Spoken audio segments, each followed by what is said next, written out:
الحمدللہ وکفا وسلام علی عبادہ الذین اصطفیٰ اما بعد فاعوذ باللہ من الشیطان الرجیم بسم اللہ الرحمن الرحیم رب اشرح لی صدری ویسر لی امری واحلل عقدۃ من لسانی یفقہوا قولی صدق اللہ العظیم۔ معزز خواتین حضرات، پاکستان کے اس وقت جو حالات ہیں اس کے ساتھ دل رنجیدہ کے ساتھ آپ کے سے مخاطب ہوں۔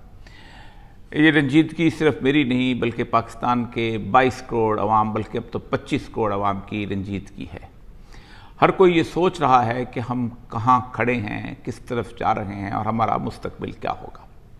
لیکن آج سے تقریباً 2-2.5 مہینے پہلے مارچ کے پہلے ہفتے میں نے بہت ڈرتے ہوئے اور بہت احتیاط کے ساتھ اہل نظر کی طرف سے ایک وارننگ لوگوں تک پہنچائی تھی۔ میں نے سب سے پہلے ایک ٹیلی ویژن چینل کو بتایا جو کہ یوٹیوب چینل تھا کہ مجھے اس طرح کی ایک وارننگ جو ہے وہ مجھ تک پہنچائی گئی ہے۔ میری اپنی کوئی حیثیت نہیں، کوئی مقام نہیں، کوئی مرتبہ نہیں، میں تو ایک ڈاکیہ ہوں جو کہ لوگوں کی باتیں لوگوں تک پہنچاتا رہتا ہوں تاکہ لوگ خبردار ہو جائیں۔ اس چینل نے اس وقت نشر کیا، پھر اس کے بعد میں نے اس پہ 2 کالم لکھے اور اس کے بعد پھر میں نے خود بھی ایک ویڈیو بنائی کہ اہل نظر جو ہیں وہ کہتے ہیں کہ پاکستان جو ہے اپنے اعمال کی وجہ سے، اس کے افراد جو ہیں اپنے 75 سالہ گناہوں کی وجہ سے ایک بہت سخت شدید عذاب کا شکار ہونے والا ہے، اور انہوں نے کہا تھا کہ گندم کی فصل آدھی کٹی ہوگی اور آدھی ابھی شاید نہیں اٹھائی جائے گی کہ عذاب آ جائے گا۔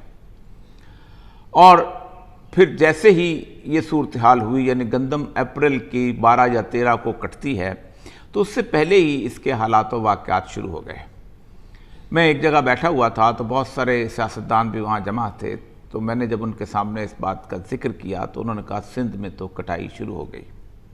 اور آپ نے دیکھا ہوگا کہ مکی اور گندم کی جو فصل ہے اس پر کبھی بھی آج تک اس دور میں ایسی بارشیں اور ایسی ژالہ باری نہیں ہوئی کہ فصل کی فصل اجاڑ دی گئی ہو۔ اس کے ساتھ آہستہ آہستہ زلزلے کے جھٹکے بھی شروع ہوئے اور پھر اس کے بعد تھوڑا سا معاملہ تھم گیا، اور اب گزشتہ 3-4 دن سے جو ژالہ باری جو پاکستان کے مختلف علاقوں میں شروع ہوئی ہے اس کا تو معاملہ یہ ہے کہ آج BBC نے یہاں تک رپورٹ کر دیا ہے کہ اس سال شاید آم کی فصل نہ پک سکے اور شاید کپاس بھی آئندہ کسی طور پر لوگوں کے کام نہ آ سکے۔ یہ کیوں ہے اور یہ کیا ہے؟ عذاب کی کون سی شکلیں ہیں جو اللہ تبارک و تعالیٰ نے ہمیں بتائی ہیں، اور اس برصغیر پاک و ہند کے میں سے، اس مسلمانان برصغیر پاک و ہند میں سے خصوصاً پاکستان کے اس خطے کا کیا گناہ ہے کہ ہم ہر چند سال کے بعد ایسے عذاب کا شکار ہوتے ہیں اور پھر ہم اللہ کی طرف رجوع بھی نہیں کرتے۔ اللہ تبارک و تعالیٰ نے قرآن پاک کی سورہ مائدہ میں اپنے عذاب کی 3 شکلیں بتائی ہیں جس کے اوپر بار بار میں نے گفتگو کی ہے۔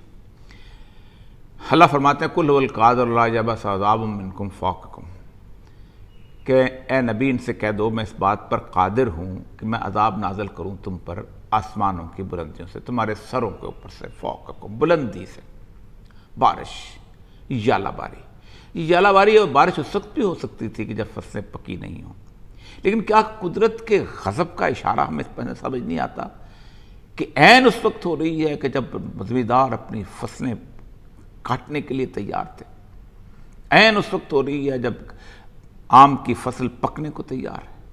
یہ کیوں ہے؟ کیا اللہ تعالیٰ بے موسمی بارش کر کے ہمیں بتانا نہیں چاہتا کہ ہم کس عذاب کا شکار ہو چکے ہیں؟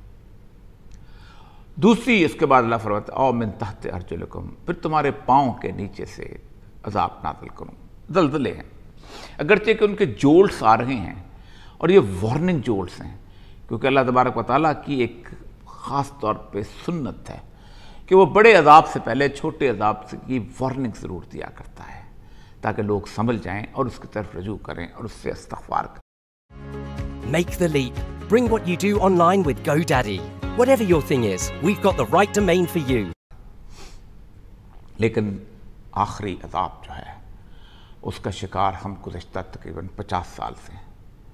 او یلبسکم شیئن ویذیق باسکم باسبات، اور میں تمہیں گروہوں میں تقسیم کر کے ایک دوسرے سے لڑا کر ایک دوسرے کی طاقت کا مزہ چکھاؤں۔ شیعہ سنی سے لڑا دوں، سنی وہابی سے لڑا دوں، بلوچ پٹھان سے لڑا دوں، پٹھان بلوچ سے لڑا دوں، اور خاص طور پر عوام اور اسٹیبلشمنٹ کو آپس میں گتھم گتھا کر دوں۔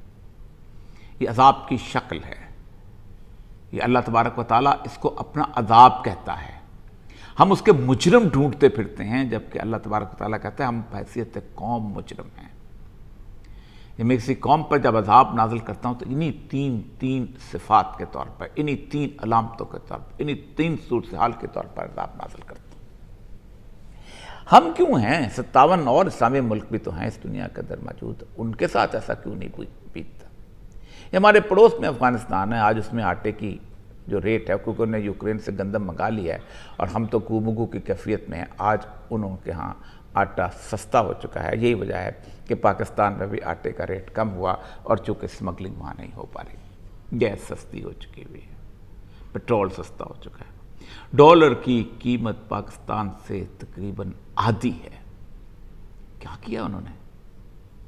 صرف ایک بات، ید اللہ فوق ایدیہم، بھلی صورتحال، اللہ کا ہاتھ ان کے اوپر ہے۔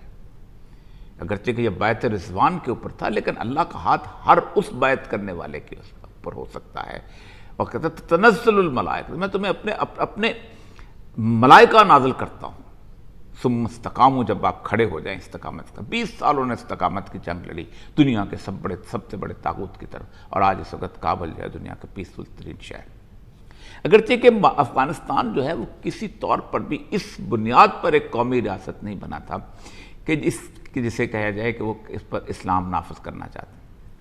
احمد شاہ ابدالی نے ایک حکومت بنائی، افغانستان سے علیحدہ کر کے ایک ملک بنایا، پھر اس کے بعد اس پر نادر شاہ اور ظاہر شاہ جیسے بادشاہ مسلط ہوتے رہے، اور پھر اس کے بعد شوروی حکومت آ گئی، کمیونسٹ حکومت آ گئی، پھر اس کے بعد روس کا وہاں عمل دخل شروع ہو گیا۔ بہت دنیا وہاں پر ایک ایسی تھی کہ جو اللہ اور اس کے رسول کے قانون کو نافذ کرنا نہیں چاہتے۔ پھر ایک گروہ جو ہے 1994 کے اندر اٹھا اور انہوں نے اس کو تبدیل کر دیا، اور اللہ نے اپنی رحمتوں کی بارشیں پر نازل کر دی۔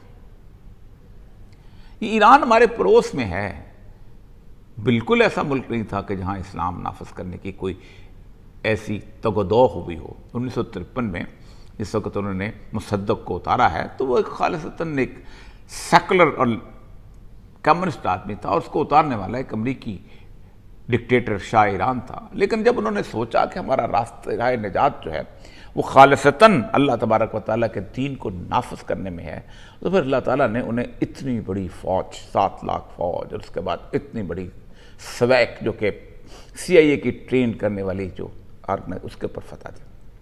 لیکن ہم تو وہ واحد مسلمان قوم ہیں جن نے وعدہ کیا تھا کہ اللہ ہمیں ہندو اور ہمیں انگریز دونوں کی غلامی سے بیک وقت نجات دے، تاکہ ہم اس ملک پر تیرے دین کو نافذ کر سکیں۔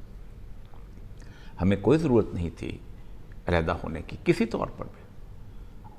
اگر ہم قوم پرستی کی بنیاد پر جاتے تو میرے ساتھ کے پنجابی 2.5 کروڑ اور اس طرف پڑے ہوئے، میں ان کے ساتھ زندگی گزارتا، ویسے ہی بھنگڑا ڈالتا، ویسے ہی ہیر گاتا، ویسے ہی بلے شاہ کے نغمے گاتا، اور اسی طرح میں اپنے مزاروں پہ پیروں پہ جاتا۔ سکھ بھی ہمارے پیروں کی طرف آتے، اور ہم بھی گرو نانک کے ساتھ چلتے پھرتے اور کہتے کہ گرو نانک بھی اصل میں تو اللہ تبارک و تعالیٰ کو ماننے والا تھا اور محت۔ میں سندھی ہوتا تو میں کبھی بھی اس طرح علیحدہ نہ ہوتا۔ اگر میں سندھی ہونے کو اپنے آپ کو قابل فخر سمجھتا کہ راجستھان کا پورا علاقہ اسی سندھی کلچر سے وابستہ ہے، اور جیسے میر پور خاص کے ہندو ہیں ویسے ہی وہاں کے ہندو ہیں، ہمیں تو کوئی خاص فرق محسوس نہ ہوتا۔ میں بلوچ ہوتا تو 40 لاکھ بلوچ ایران میں موجود تھے۔ میں پٹھان ہوتا، پشتون ہوتا تو پوری کی پوری مملکت جو تھی وہ نادر شاہ اس زمانے میں تھا، پھر ظاہر شاہ اس زمانے میں آیا، اس زمانے میں موجود تھے، ہم ان کے ساتھ چلے جاتے۔ لیکن ہم سب نے مل کر کہا کہ ہم پنجابی، سندھی، بلوچ۔